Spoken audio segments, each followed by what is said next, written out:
Estamos começando mais um programa de entrevistas, hoje falando com o Dr. Ricardo Albanese. E o assunto do momento, é claro, a gente fala de Covid, fala de síndrome e doença ligada à questão do pulmão. E o Dr. Albanese, ele é pneumologista do Hospital Dia do Pulmão, que fica ali na Rua Engenheiro Paul Werner, e o hospital também passou por uma série de procedimentos para poder receber as pessoas e evitar a questão da infecção. Boa tarde, doutor. Que bom recebê-lo aqui, mais uma vez, aqui no site Blumenauense. Boa tarde. Eu que agradeço a oportunidade de poder passar informação para a população. Esse momento da Covid, e a gente fala de doença pulmonar, como é que pegou a comunidade médica, principalmente os pneumologistas que estão ligados diretamente à questão do pulmão, e, é claro, também entra outra especialidade que são os infectologistas? No início, lá em janeiro, quando a gente começou a receber os relatos, gerou bastante preocupação frente ao fato que havia uma mortalidade associada bastante alta relacionada aos primeiros casos, né? Com a chegada do vírus aos outros países e a gente entendendo mais sobre o mecanismo de funcionamento do vírus e tal, nos tranquilizamos um pouco mais. Adotamos as medidas de higiene necessárias para controle da infecção e temos tido um excelente resultado no combate ao vírus na nossa cidade. Inclusive, um dos primeiros testes, né, ele foi feito ali no Hospital do Pulmão, pelo que eu me lembro. Na época ainda era só considerado oficial que vinha do LACEN, e no final das contas, então, a prefeitura acabou contratando um laboratório particular que acabou entrando, de certa forma, no mesmo formato aceito, e poderia ter sido aceito na época também o teste feito no hospital.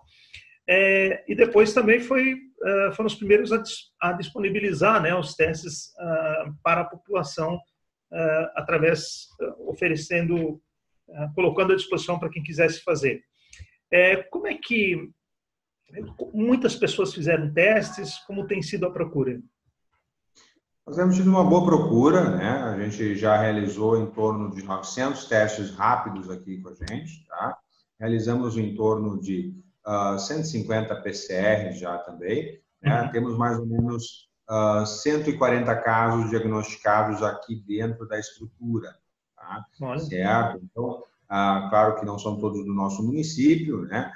A gente tem pacientes de outros municípios, mas a gente já realizou um número bom de exames, mas o movimento, ele, comparativamente com anos anteriores, ele é bastante baixo, né? Para tu teres uma ideia, no ano passado, a gente fechou um total de diagnósticos de gripe A, né, em 960 casos. Né? Então, comparativamente com o ano passado, é um número muito inferior. Nós estamos com um volume de atendimento bastante reduzido, né, tanto na pediatria, que caiu o movimento a mais de 80%, Nossa, né, 80%. E nos adultos em torno de 50% a 60%. Então, nós estamos tendo um fluxo muito baixo de pacientes em função do medo gerado pelas informações controversas produzidas pela imprensa. Bom, uma das coisas, naturalmente, que vem à mente, né? Eu vou num espaço de saúde aonde também vão outras pessoas eventualmente infectadas, que possam estar infectadas com o vírus. Qual é a garantia de que eu não seja infectado também? Garantias não há como dar, mas a gente segue todas as precauções possíveis, né? O Hospital do Pulmão sempre se preocupou com a saúde dos seus pacientes. Então, se o senhor notar, quando entrar ao Hospital do Pulmão, todo um fluxo de ar relacionado à diminuição da contaminação já havia sendo programado. A incidência de luz dentro do hospital também é programada para diminuir risco de infecção e usar o próprio ultravioleta como fonte de irradiação dessas vírus e bactérias que estão dentro do hospital. Os fluxos aéreos são programados, a higiene do ambiente, o contato com o paciente é minimizado, né? O uso do álcool gel. as roupas protetoras. Então, existe uma série de cuidados que estavam sendo feitos previamente, que foram intensificados com a chegada do Covid. Uhum. Porque a grande dúvida é essa, né? Esse medo de acabar estando, geralmente, é um ambiente mais fechado, né? Eu imagino que talvez agora até haja uma preocupação, talvez, em ter mais ventilação. O hospital já tem toda uma preocupação no sentido de que, claro, o ar seja renovado, de que afinal a gente fala de Covid, mas, né, existem uma infinidade de outras doenças, de vírus, né, como a gripe e a influenza, que estamos passando pelo período de vacinação, e que muita gente, inclusive, deve ter aqui a dúvida. Qual é a diferença entre esses vírus, Covid, H1N1, influenza, e a questão do Covid, no sentido assim, são sintomas parecidos? A gente sabe que a Covid ainda não há uma pesquisa que garanta, né, um remédio, uma vacina eficaz. Existem vários estudos, existe a questão da cloroquina, hidroxicloroquina, mas ainda não há nada assim, em termos mundiais, dito, olha, esse daqui é o eficaz. Realmente a gente tem que se preocupar, porque existem vários vírus, né, nessa época do ano, o vírus respiratório essencial, o vírus influenza, todos esses vírus que acostumam acometer adultos e crianças no inverno. E a gente tem tido vários casos desses vírus nesse momento. Em verdade, não há como diferenciar muito entre esses vírus e o próprio do Covid. Os sintomas são muito semelhantes, né? Algumas coisas dão dicas, assim, né? Como a alteração do paladar, a alteração do olfato, a diarreia, né? Algumas são mais frequentes com um do que com o outro, né? Mas nada é 100%, né? Então, a gente tem que ter um alto grau de suspeição, né? Claro que o vírus está circulando muito na nossa comunidade, então a gente sabe que tem que ficar muito atento a qualquer sinal, né? E como a gente tem grande disponibilidade de testes, né? Então a gente está conseguindo fazer o diagnóstico com uma certa rapidez, fazendo com que as pessoas tenham acesso ao melhor tratamento possível, né? De maneira rápida e eficaz. Essa questão do vírus, se imaginava, por exemplo, na comunidade médica, novamente o surgimento de algo tão forte, né? A gente teve a gripe A, que também na época foi forte, né? A SARS, eu não recordo agora qual é o nome, mas a própria H1N1 que a gente já conversou. E como surgiram esses? A possibilidade é que há 2 anos, porque a gente sabe que o vírus da gripe é um vírus com muita facilidade de mutação. Existe alguma relação, por exemplo, ao tipo de mutação natural do vírus, né, que acontece com frequência, ao surgimento desse e de próximos? Com certeza, há possibilidade de surgimento de vírus semelhantes, e a gente sempre está atento a isso. Isso vai acontecer com frequência na nossa comunidade, né, a entrada de novos vírus. Particularmente, os números que a gente tem visto na cidade, na nossa UTI, no Hospital Santa Isabel, Santa Catarina e Santo Antônio, os números estão bem abaixo do que a gente viu com influenza de 2009, 2012, tá? Então, nós estamos tendo uma mortalidade muito inferior, né, e uma ocupação de UTIs muito inferior ao que a gente tinha com o vírus previamente. Então, não vemos com preocupação a situação da cidade, né, e gostaríamos que isso ficasse claro para o nosso secretário da Saúde, que a posição nossa em relação ao enfrentamento dessa crise é de que a gente está tendo tranquilidade, os testes estão disponíveis, a estrutura hospitalar está pronta, né, e está com folga para trabalhar, certo? Então, não vemos maiores problemas na nossa comunidade para o enfrentamento do coronavírus, né? Como tu mencionaste, o remédio, o perfeito, eficaz e tal, não surgiu, assim como não surgiu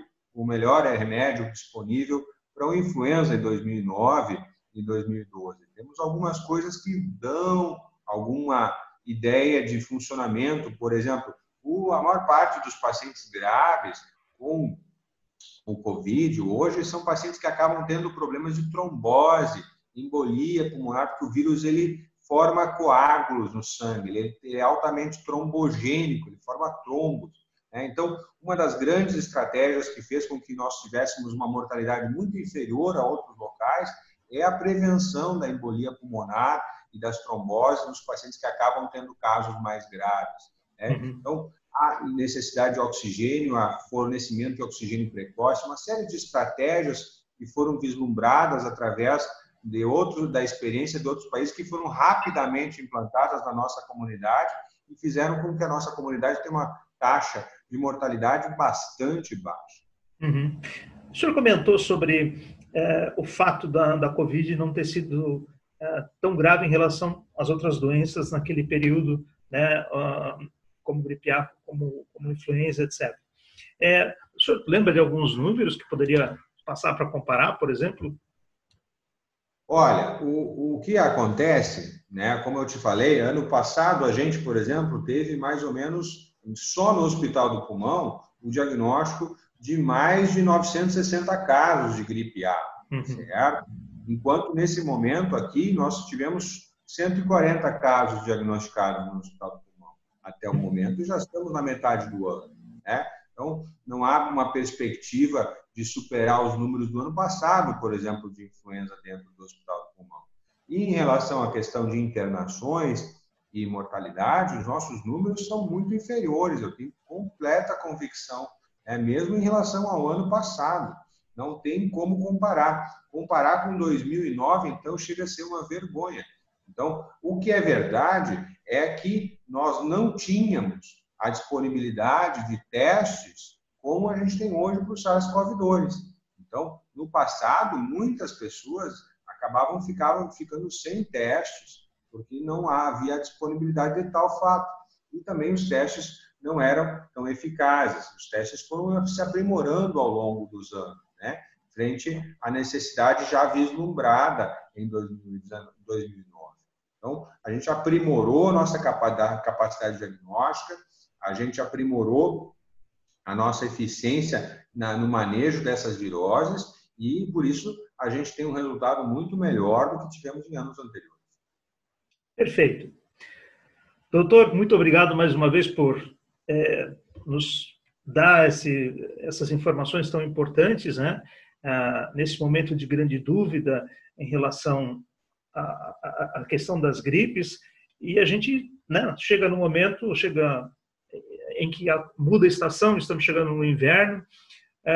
O que a gente poderia deixar como última mensagem em relação aos cuidados para evitar uma gripe, ou quando você perceber os sintomas, que procedimentos se poderia tomar para que logo pare, logo a coisa não evolua rápido? Então, muito importante que realize a vacina da gripe se você ainda não a fez, né? Importante que pratique exercícios, coma regularmente, não faça nenhuma dieta maluca nesse momento de surto de doenças, né? A restrição de carboidratos nesse momento, naquelas dietas, né, muito restritivas, acabam baixando muito a imunidade. É importantíssimo que mantenha os cuidados de higiene recomendados pelo Ministério, a higiene da mão, o uso da máscara.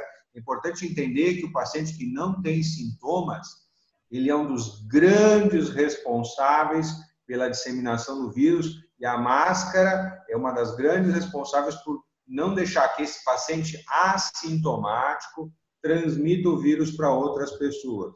Então, muito cuidado, né, em ambientes fechados, com pessoas, né, mesmo que ela esteja assintomática. Então, esse é muito importante. Você tendo sintomas, procure auxílio médico, né? Principalmente se você já está há 4 dias com sintomas, com febre persistente, extremamente importante. E lembrar que não existe só o Covid, temos influenza, temos a dengue, a febre amarela também, né? Veja bem a situação que nós nos encontramos, né? Surto de várias viroses graves e complexas. Então, temos que procurar auxílio e não tentar se remediar em casa. Temos tido muito problema com pacientes que estão chegando tardiamente ao hospital com infartos, derrames, tumores. Então, pacientes que têm faltado às sessões de tratamento com seus medicamentos usuais, suspendido suas medicações de uso regular. Isso é muito grave, né, e vai prejudicar a saúde da população. Claro, a gente acaba resolvendo um em partes e acaba com outro mais complexo, né? Com essa falta de frequência aos consultórios, com medo, né, de repente pegar alguma gripe, e na verdade é uma questão de buscar orientação também com o seu profissional de saúde.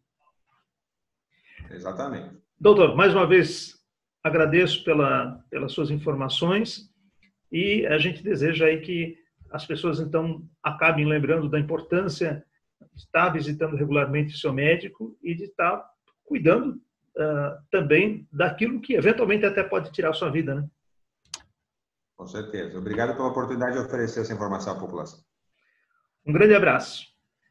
E para você que está nos assistindo agora, obrigado pela sua audiência. Não esqueça de compartilhar esse vídeo, porque é muito importante todas essas informações que o doutor Ricardo Albanese, pneumologista do Hospital Dia do Pulmão, passou aqui para nós. Um grande abraço e até uma próxima oportunidade.